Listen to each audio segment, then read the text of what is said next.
Hello class, just wanted to do a quick overview video of using the logical function, or the if function as we call it. So you're going to have an activity assignment to do, and then you'll also have another activity to do over future value and if. And so in the assignment link, you're going to see that again there's a PDF handout that goes through and explains what the if function is. You're actually going to work through the activities like it tells you to. It has you save as you go. There's 3 different activities. There's an A, there's a B, and then there's also a C. And so if I open up the spreadsheet so that you can take a look at that, there's your A, your B, and your C. And so what I want to do is just show you how the if function works. So this is just something I made up quickly. So let's just say we had CIS 105 test out results. And let's say that we said, this isn't what we say, but let's just say that we said you have to have an 80% total. If you achieve an 80% total after taking the 4 tests, then you will pass, or you will test out of the class. Otherwise you fail and you will be in the class. So what I need to do is use the if function. I'm going to use that insert function button, and I'm going to go ahead and I'm going to search for if and click go.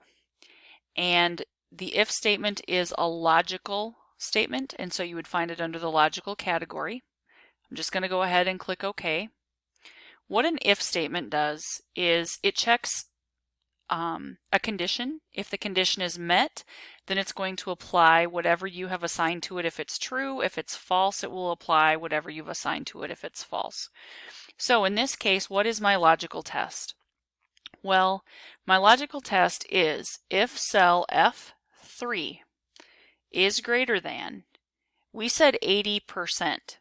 So if I type an 80% in there, is that going to give me the results that I want? Because it says if it is greater than 80%, then it's true. Okay? So what's going to happen if it's true? They're going to pass. If you use text, you have to put it in quotes. So we'll go ahead and surround that in quotes if it's not true. If it's not greater than 80, if it's less than, then they fail. So I do quotes, F quotes. And so whatever you type in here for text is how it's going to show up. So make sure that you're careful with that. So that person passed. I can go ahead and fill this formula down. That person passed. That person failed because it's not greater than 80%. So that's just an example of how you can use the text. I could go in and modify that formula.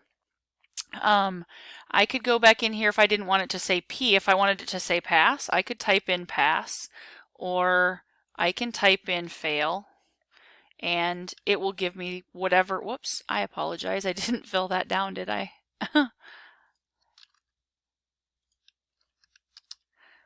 There we go. Now I have to just go ahead and fill it down. So you have to have quotes around text. If you didn't want to have the word fail in there, then you could use a number. And if you're using numbers, you don't have to use quotes. So I could just put a 0 for that and press enter. And then go ahead and fill down. And now it just shows a 0 there.